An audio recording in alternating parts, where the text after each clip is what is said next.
नमस्कार साथियों, आप सबका एक बार फिर स्वागत है मेरे YouTube चैनल अपना इकोनॉमिक्स में। शैक्षणिक सत्र 2024-25 में रिक्त पदों के विरुद्ध अतिथि शिक्षकों की व्यवस्था के संबंध में। जी हाँ, अतिथि शिक्षकों की नियुक्ति के संबंध में पत्र जारी हो गया है।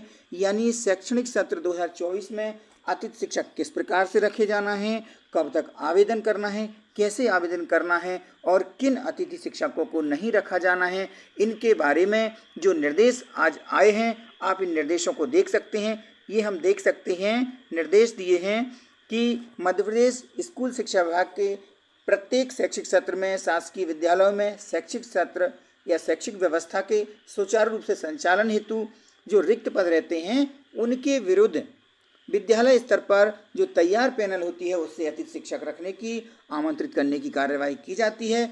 उक्त परिप्रेक्ष्य में शैक्षिक सत्र 2024 में विद्यालयों में शैक्षणिक व्यवस्था हेतु अतिथि शिक्षकों के आमंत्रण की कार्यवाही निम्नानुसार की जाए। यानी कैसे कैसे कार्यवाही करना है उसके लिए निर्देश हमें मिले हैं, तो इन निर्देशों पर हम गौर करते हैं। सबसे पहले देखेंगे अतिथि शिक्षक की आमंत्रण हेतु रिक्तियां।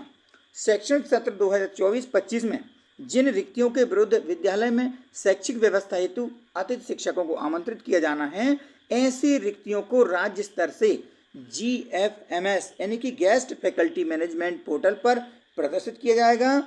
GFMS पोर्टल पर जो प्रदर्शित रिक्ति हैं, उनके अतिरिक्त अन्य कोई अतिथि विद्यालय में नहीं रखा जाएगा। यानी जो भी विद्यालय में अतिथि शिक्षक रखे जाएंगे, उनका GFMS पोर्टल पर पद का रिक्त होना जरूरी है। बिना रिक्ति के किसी भी अतिथि शिक्षक को नहीं रखा जाएगा। ये पहली बात है कि आपको जब तक किसी स्कूल में आवेदन नहीं कर पाएंगे आप, या नहीं नियुक्ति नहीं हो पाएगी जहां पर पोर्टल पर रिक्त पद नहीं होगा। अब हम देखते हैं अतिथि शिक्षक आमंत्रण हेतु की जाने वाली कार्यवाही क्या है। तो शैक्षणिक सत्र 2024-25 में अतिथि शिक्षक आमंत्रण हेतु GFMS पोर्टल पर प्रदर्शित रिक्तियों के विरुद्ध ही विद्यालय में अतिथि शिक्षक को रखा जाएगा। यानी जहां पर पोर्टल पर पद रिक्त होंगे, बस उन्हीं स्कूलों में उसी पद के विरुद्ध अतिथि शिक्षक रखा जाएगा। इसके अलावा किसी भी स्तर पर कोई ऑफलाइन अतिथि शिक्षक नहीं रखा जाएगा।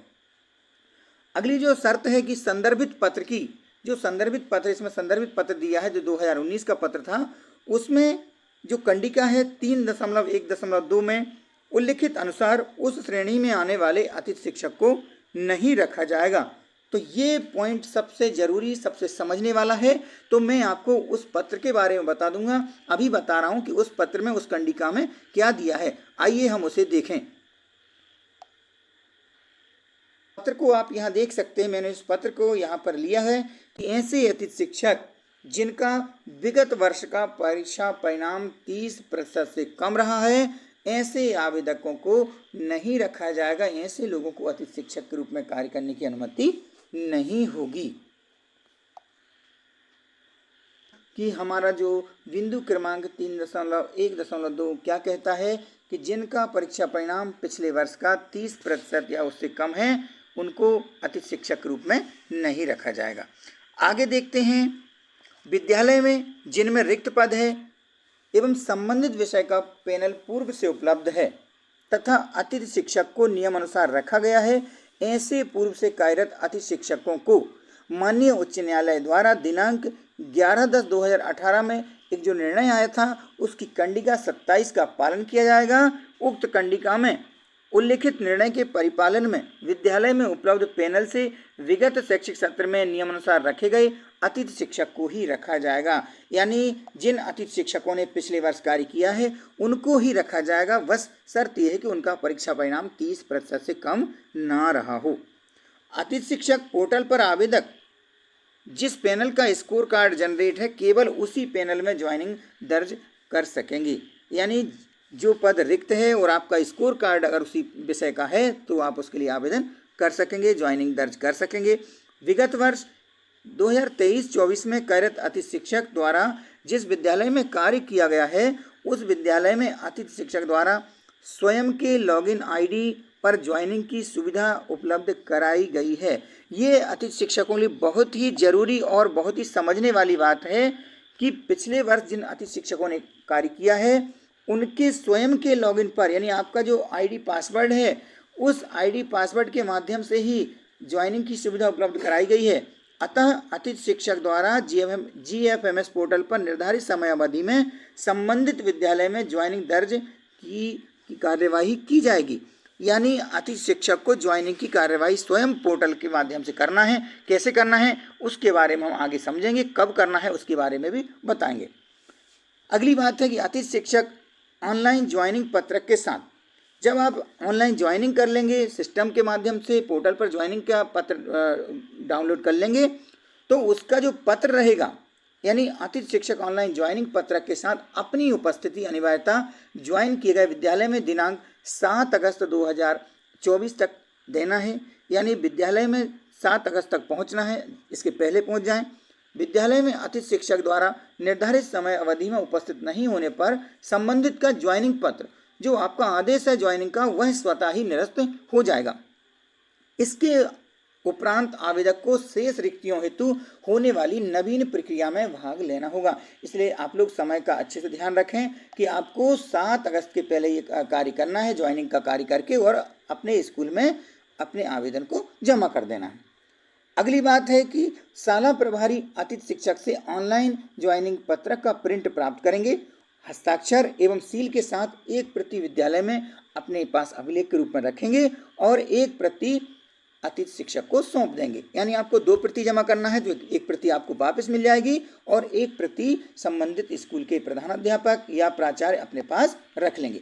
अगला बिंदु है कि अतिथि शिक्षक शाला प्रभारी द्वारा सील एवं हस्ताक्षरित ज्वाइनिंग पत्रक की प्रति को GFMS पोर्टल पर अपलोड किया जाएगा। जो अतिथि शिक्षक द्वारा जो मिल रही है, यानी कि पोर्टल पर एंट्री का जो पत्र है, ज्वाइनिंग का पत्रक है, वह शाला प्रभारी के द्वारा, स्कूल के प्रभारी द्वारा हस्ताक्षरित करना है। ज्वाइनिंग पत्रक की प्रति को पोर्टल पर अपलोड किया जाएगा। अब हम देखते हैं इनकी जो समय अवधि है, कब से कब तक ये कार्यवाही करना है, किस प्रकार से होना है, इसकी समय सारणी के बारे में समझते हैं। इसकी जो समय सारणी है उसको देखें। सबसे पहले यहाँ देखेंगे कि 2023-24 में जिन विद्यालयों में अतिथि शिक्षक को आमंत्रित किया गया है एवं पोर्टल पर इस वर्ष भी पद रिक्त है, प्रदर्शित हो रहा है, रिक्ति दिख रही है, ऐसे विद्यालय में GFMS पोर्टल पर ज्वाइनिंग हेतु प्रविष्टि हेतु कार्यवाही की जाना है। क्या समय सीमा है उसे देखते हैं। सबसे पहली गतिविधि है अतिथि शिक्षक आमंत्रण हेतु GFMS पोर्टल पर रिक्तियों का प्रदर्शन, यानी कौन से स्कूल में कितने पद किस विषय के रिक्त हैं उसका अपडेशन कब तक होना है, 30 जुलाई 2024 तक किया जाना है। फिर अगला है कि अतिथि शिक्षक के द्वारा GFMS पोर्टल पर ज्वाइनिंग दर्ज करना और शाला प्रभारी से प्राप्त सत्यापित ज्वाइनिंग पत्रक की छाया प्रति को पोर्टल पर अपलोड करना।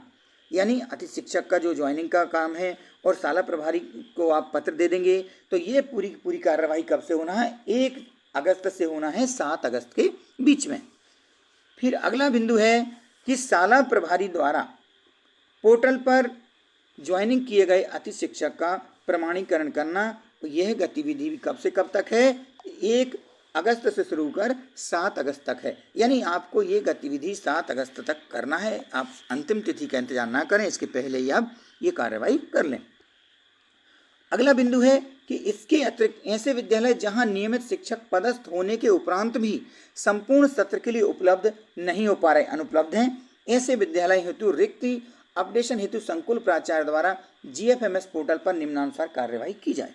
यानी कुछ स्कूल ऐसे होते हैं जहां पोस्टिंग तो है, शिक्षक हैं पदस्थ, लेकिन वो किसी कारण से पूरे सत्र में विद्यालय में उपस्थित नहीं रह पाते हैं, किसी कारण से वो अवकाश में हैं या कोई दूसरी ड्यूटी कर रहे हैं। तो ऐसे स्कूलों के लिए जो रिक्ति का प्रदर्शन है वो कब से कब तक होगा, पद का अपडेशन है उसको देख लेते हैं। सबसे पहला इसमें बिंदु है कि संकुल प्राचार्य द्वारा GFMS पोर्टल पर नियमित शिक्षक के अनुपलब्ध होने के कारण आदेश की प्रति अपलोड करते हुए रिक्वेस्ट दर्ज करना। ये कार्य किसका है, संकुल प्राचार्य का। संकुल प्राचार्य रिक्ति की रिक्वेस्ट दर्ज करेंगे और ये कब से कब तक करेंगे, 1 अगस्त से 4 अगस्त तक कर सकेंगे। फिर संकुल प्राचार्य द्वारा प्रेषित की गई रिक्वेस्ट का परीक्षण उपरांत संचालनालय स्तर से अनुमोदन की कार्यवाही करना। तो अनुमोदन की कार्यवाही होगी 5 अगस्त से 6 अगस्त के बीच में। इसके बाद अतिथि शिक्षक GFMS पोर्टल पर ज्वाइनिंग दर्ज कर शाला प्रभारी से प्राप्त सत्यापित ज्वाइनिंग पत्रक की छायाप्रति को पोर्टल पर अपलोड करना। ये गतिविधि की जाना है 6 तारीख से लेके 7 तक, यानी 7 अगस्त तक इस कार्यवाही को भी करना है। चौथा बिंदु है शाला प्रभारी GFMS पोर्टल पर ज्वाइन किए गए अतिथि शिक्षक का प्रमाणीकरण करना। ये आपको करना है, यानी जो शाला प्रभारी हैं उनको करना है 7 अगस्त और 8 अगस्त को। तो 8 अगस्त तक ये पूरी कार्यवाही कर देना है। इसके बाद कुछ और निर्देश हैं। प्रथमतः पूर्व से नियमानुसार कार्यरत अतिथि शिक्षकों की ज्वाइनिंग के बाद शेष रिक्तियों के लिए स्कोर कार्ड के आधार पर मेरिट क्रम में शाला विकल्प चयन उपरांत आवंटित विद्यालय में ज्वाइनिंग कर सकेंगे। यानी पहले तो उन अतिथि शिक्षकों को रखा जाएगा जिन्होंने पिछले सत्र में कार्य किया है और जिनका परिणाम अच्छा रहा है, तो ऐसे अतिथि रखे जाएंगे। इसके बाद यदि कोई पद रिक्त रह जाता है तो ऐसी रिक्तियों के लिए स्कोर कार्ड के आधार पर मेरिट तैयार होगी। उस मेरिट के हिसाब से आपको ज्वाइनिंग की व्यवस्था मिलेगी। तो अन्य सामान्य निर्देश भी हैं कुछ कि अतिथि शिक्षकों की व्यवस्था उपलब्ध मानव संसाधनों के सर्वोत्तम उपयोग सुनिश्चित करते हुए एवं आवश्यक बजट उपलब्धता के आधार पर की जाएगी। विद्यालय में नियमित शिक्षक की उपलब्धता होने पर अतिथि शिक्षक का आदेश और सेवाएं स्वतः ही समाप्त हो जाएंगी। ये तो हम सब जानते हैं कि अतिथि शिक्षक जब तक रहते हैं जब तक कोई वहाँ पर नियमित शिक्षक नहीं आते हैं, यानी पद खाली रहता है। जैसे ही कोई पद भर जाता है तो अतिथि शिक्षक की सेवाएं और आदेश समाप्त हो जाते हैं।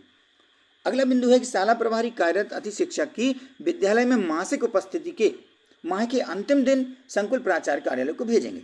जैसे मान लीजिए कोई माह 30 तारीख का है तो 30 तारीख को संकुल प्राचार्य को जानकर सूचना भेजना है, या 31 का है तो 31 तारीख को, यानी अंतिम कार्य दिवस में पूरे माह की उपस्थिति की जानकारी संकुल पे जमा करना है।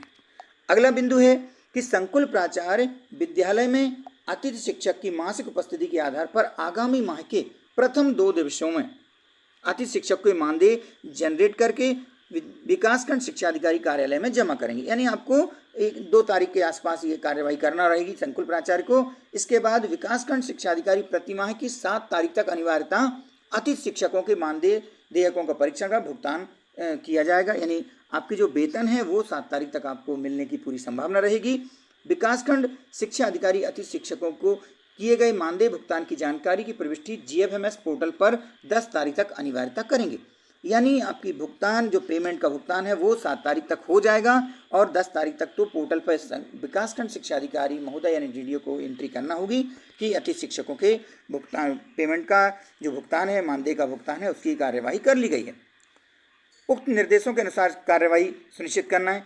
तो साथियों, आपने ये सब निर्देश देखे। इन निर्देशों में मुख्य रूप से बात यही है कि आपको अपनी रिक्तियों का प्रदर्शन जब 30 तारीख से होने लगेगा तो आपको 1 अगस्त से आवेदन करना है और ज्वाइनिंग पत्रक की छायाप्रति को लेकर संकुल प्राचार्य या अपने स्कूल प्राचार्य के पास जाना है, प्रभारी के पास जाना है और उनके पास से जो प्रमाणीकरण होगा और फिर आपकी ज्वाइनिंग हो जाएगी। तो साथियों, जानकारी अच्छी लगी होगी आशा करता हूँ। तो आप अपने साथियों को अवश्य शेयर करें ताकि वे भी इस जानकारी से लाभान्वित हो जाएं।